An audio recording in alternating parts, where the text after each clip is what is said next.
Shalom, selamat pagi Bapak Ibu Saudara yang dikasihi Tuhan. Pagi ini kita kembali berjumpa dalam renungan Manarema. Sebelumnya kita akan sama-sama berdoa terlebih dahulu.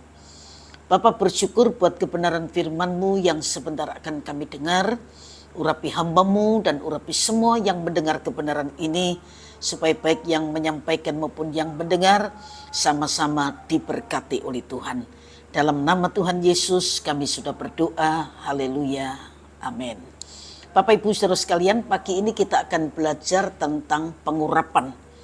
Pengurapan yang disebut masyak dalam bahasa Ibrani yang berarti pengudusan terhadap seseorang atau suatu benda untuk dikhususkan bagi Allah.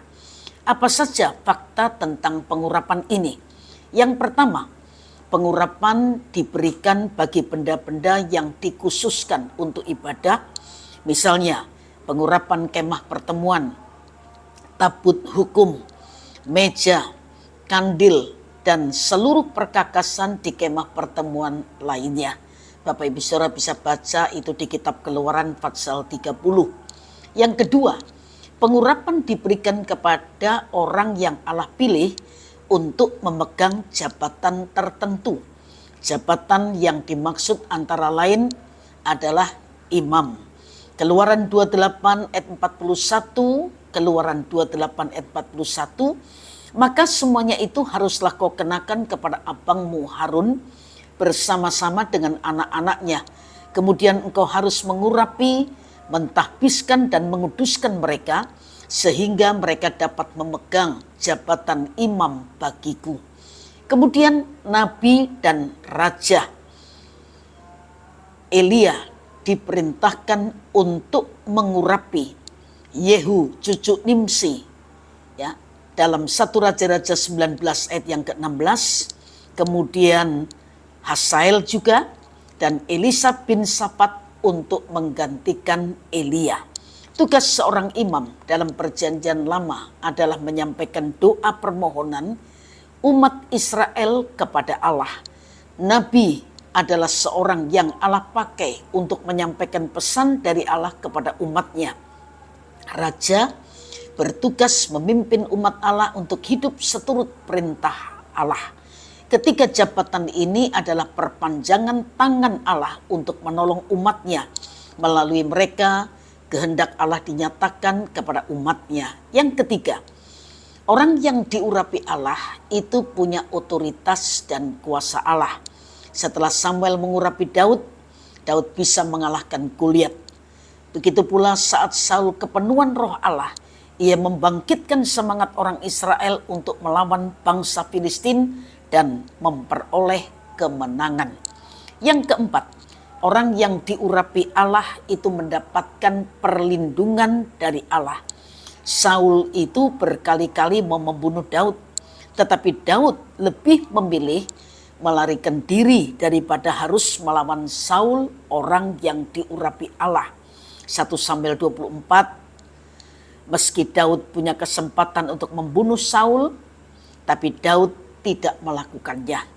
Sebaliknya, Saul juga tidak dapat menyakiti Daud, meski Saul sempat menyerang Daud dalam jarak dekat. 1 Samuel 18 ayat yang ke-11. Yang kelima, yang terakhir, pengurapan harus diimbangi dengan ketaatan.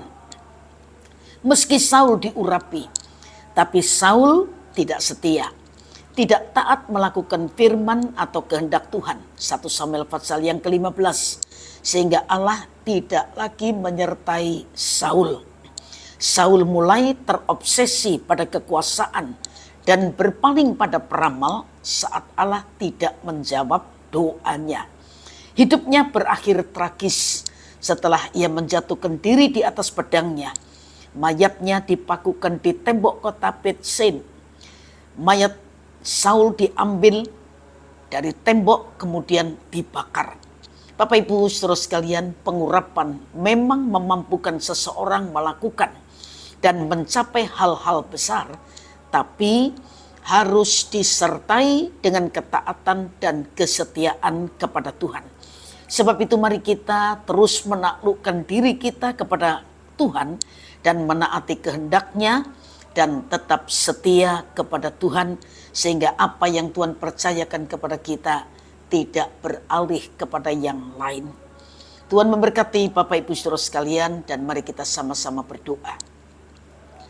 Bapak bersyukur buat kebenaran firman-Mu yang kami dengar pagi ini, yang terus mengingatkan kami walaupun ketaatan itu tidak mudah kami lakukan.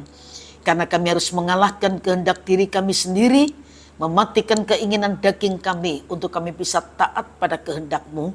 Tapi kami bersyukur karena Engkau memberikan Roh Kudus sebagai penolong yang akan memampukan kami untuk menolong kami menjadi pelaku-pelaku kebenaran firman-Mu, sehingga hidup ini semakin menyenangkan hati Tuhan.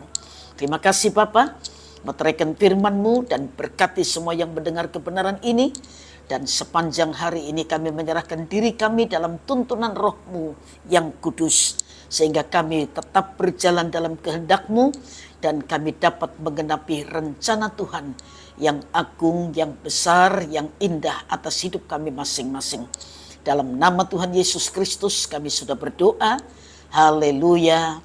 Amin. Selamat pagi, Tuhan memberkati Bapak Ibu saudara sekalian.